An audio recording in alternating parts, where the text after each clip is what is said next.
sekali berdusta akan terus jadi pendusta. Pepatah Inggeris menyebut once a liar, always a liar. Maksudnya sekali berdusta akan terus jadi pendusta. Manusia mengawal bagaimana otaknya bekerja. Jika seorang individu sekali berbohong, otaknya akan menyimpan memori pembohongannya. Dengan itu, otaknya memudahkan siri pembohongan seterusnya. Ini bukan teori daripada fiction science, tetapi benar-benar berlaku di negara ini, khususnya dalam kalangan pemimpin Perikatan Nasional. Minggu ini, media disajikan dengan siri pembohongan yang nyata. Mula-mula, Menteri Kewangan Tengku Datuk Seri Zafrul Abdul Aziz dalam usahanya untuk memburukkan Kerajaan Pakatan Harapan berbohong bahawa Pakatan Harapan telah meluluskan sebanyak 101 projek mengikut rundingan terus bernilai RM6.61 bilion dalam tempoh 22 bulan.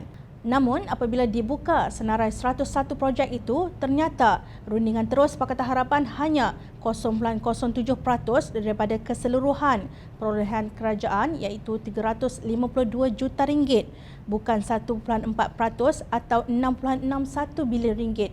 Menurut bekas Menteri Kewangan Lim Guan Eng, kebanyakan projek rundingan terus dalam senarai tersebut adalah diwarisi dari zaman Barisan Nasional.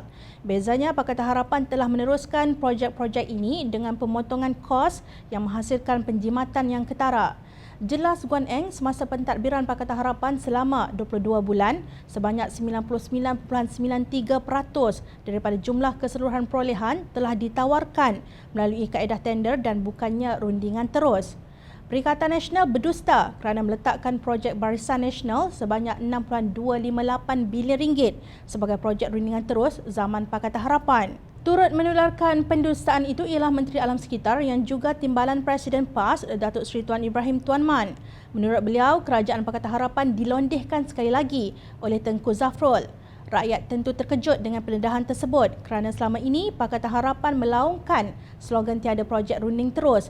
Bahkan dalam manifesto Pakatan Harapan, semua projek akan dibuat secara tender terbuka, ujarnya tanpa tabayun. Tuan Ibrahim percaya kepada kenyataan Menteri Perdagangan Antarabangsa dan Industri Datuk Seri Azmin Ali yang menyatakan perkara tersebut tidak melalui kelulusan Kabinet. Namun, Tengku Zafrul kemudian menjelaskan 101 tender rundingan terus itu dibenarkan apabila dibuktikan ia dilakukan oleh Kerajaan UMNO Barisan Nasional. Malah senarai tersebut turut menyebut mengenai rundingan terus yang diamalkan oleh menteri yang kini berada dalam Kerajaan Tebu Atap iaitu Kementerian Dalam Negeri Tan Sri Muhyiddin Yassin meminta RM517.7 juta. Kementerian Perumahan dan Kerajaan Tempatan Zuraida Kamaruddin meminta RM170.8 juta. Kementerian Hal Ehwal Ekonomi Datuk Seri Azmin Ali meminta RM1.2 juta dan Kementerian Pembangunan Luar Bandar Datuk Seri Rina Harun meminta RM7.6 juta. Setelah Perikatan Nasional kantoi kerana Menteri Kewangannya tertembak kaki sendiri, Presiden PAS Datuk Seri Abdul Hadi Awang pula berdusta ketika berhujah tentang teori demokrasi langsung dan tidak langsung. Kononnya, langkah membentuk Kerajaan Perikatan Nasional itu demokrasi tidak langsung kerana ia diusahakan oleh wakil rakyat. Melibatkan Agung, Sultan, Tuanku, melibatkan ahli-ahli Parlimen. Mengikut proses demokrasi yang betul, demokrasi yang tidak secara langsung.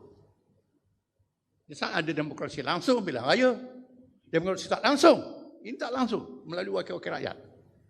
Beliau mengabaikan hakikat bahawa wakil rakyat itu bukanlah yang diberi mandat oleh rakyat untuk menjadi kerajaan kerana mereka kalah pada pilihan raya umum ke-14 lalu.